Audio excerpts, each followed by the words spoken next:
काली नजर। माँ, माँ, अरे क्या माँ माँ कर रहा है? बकरी का बच्चा है क्या? अरे माँ, मजाक छोड़ो। मुझे फाइनली वो मेन चौराहे वाली दुकान मिल गई है। अब देखना, आपका बेटा दुगनी स्पीड से पैसा कमाएगा। ओफो, ये क्या? मेरी ऑनलाइन मेकअप क्लास चल रही है। इतनी जोर से क्यों बोल रहे हो आप दोनों? अरे मेरी धर्म पत्नी जी, मेकअप क्लास बाद में करना। वो चौराहे वाली दुकान मिल गई है हमको। अरे वाह! रुको, मैं अपनी माँ को फोन लगाकर बता देती हूँ। अरे मैं भी अपने रिश्तेदारों को बता देती हूँ, कितनी खुशी की बात है। हाँ हाँ, मैं भी अपने दोस्तों को बता देता हूँ। 1 हफ्ते बाद रजिस्ट्री है। बस, घर में खुशी का मौका था। उन तीनों ने अपने अपने फोन उठाए और लोगों में बात फैलाना शुरू कर दिया। और रही सही कसर, श्वेता बहू ने अपने पड़ोस में सबको बताकर कर दी। अरे वर्मा आंटी, अब हम भी जल्दी कार ले लेंगे। घर का रेनोवेशन होगा और ठाट से रहेंगे हम भी। अरे, ऐसा क्या हुआ? लॉटरी बाटरी लग गई है क्या? अरे, इस बार चौराहे वाली मॉल में हमको भी दुकान मिल गई है।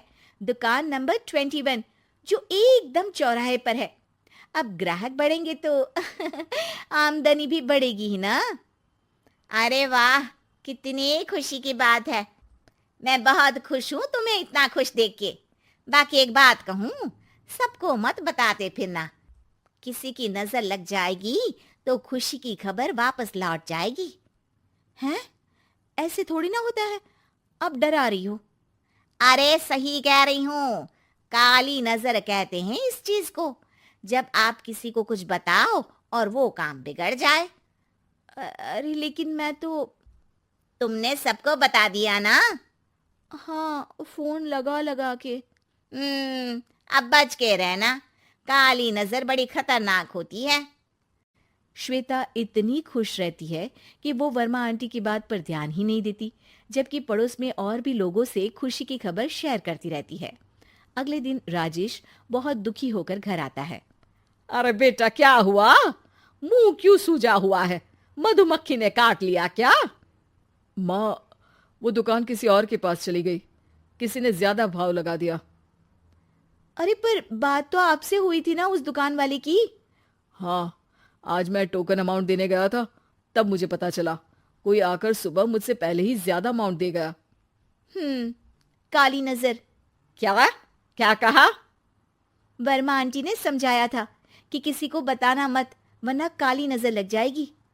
अच्छा, तुम्हें उनकी बात मान लेनी चाहिए थी। उनकी बात मान लेती, लेकिन उसके पहले ही सबको बता चुके थे ना हम तीनों। अरे अगली बार से ध्यान रखेंगे। कोई भी नई चीज होगी तो किसी को नहीं बताएंगे। तीनों कुछ दिन ऐसे ही रहते हैं, पर एक दिन श्वेता को एक मेल आता है। राजेश, मेरा ऑनलाइन मेकअप कोर्स कंप्लीट हो गया। अब मैं खुद का पार्लर खोल सकती हूँ। अरे वाह, अपने मोहल्ले में ही खोलते हैं। ये जो घर के सामने दुकान है ना, वहीं। हाँ, यहाँ सस्ती भी मिल जाएगी। अगले दिन श्वेता वर्मा आंटी के पास जाती है, मिठाई का डब्बा लेकर। अरे आओ आओ, कैसे आना हुआ? जोर से नहीं बोलूंगी। वो सामने वाली दुकान है ना, वहां मैं अपनी पार्लर की दुकान खोलने वाली हूँ। उसकी मिठाई है। अरे वाह, बहुत बधाई हो तुमको। हाँ, मैं कमाने लगूंगी तो राजेश पर पूरे घर का बोझ नहीं रहेगा ना आंटी जी। ये तो है। पर ये बता कि तूने ये बात किसी और को तो नहीं बताई ना? अरे नहीं नहीं, पिछली बार गलती कर दी थी। काली नजर लगी किसी की और राजेश के हाथ से वो दुकान चली गई थी। सबको मत बताना। चलो मैं चलती हूँ, कल दुकान की बात करने भी तो जाना है। अगले दिन श्वेता दुकान के लिए मालिक से बात करने जाती है। अरे लेकिन दुकान तो हम कल रात को ही किसी को दे चुके हैं। कल ही? हाँ, कल ही। 2 दिन बाद कोई यहाँ पार्लर भी खोल लेगा। आप कहीं और दुकान देख लीजिए। अरे पर हमको भी तो पार्लर ही खोलना था। हाँ भाई, ये एक ही दुकान है, आधी आधी तो नहीं दे सकता ना मैं। राजेश और श्वेता घर पर हताश होकर आ जाते हैं। इस बार तो किसी को बताया भी नहीं था, अब किसकी काली नजर लग सकती है? सुनो, तुमने माँ को बताया था क्या? अरे कैसी बात कर रही हो? माँ की नजर थोड़ी ना लगेगी। पक्का तुमने किसी को नहीं बताया था ना? सिर्फ वर्मा आंटी को बताया था। उन्होंने ही मुझे किसी को नहीं बताने को कहा। अरे यार, तुम भी सही हो। मेरी माँ को नहीं बताने को कह रही हो, पर वर्मा आंटी को बताना तुम्हें जरूरी लगा।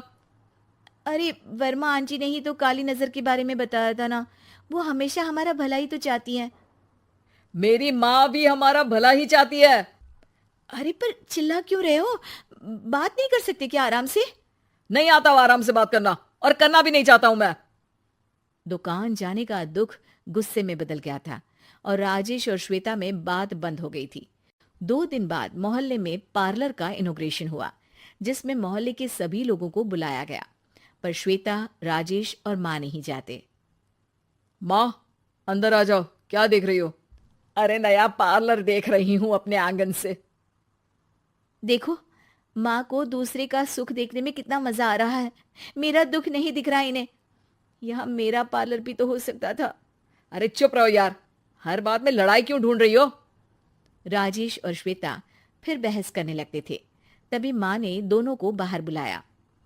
अरे जरा देखो तो, दुकान चलाने वाले का बोर्ड पर नाम क्या लिखा है? श्रुति वर्मा।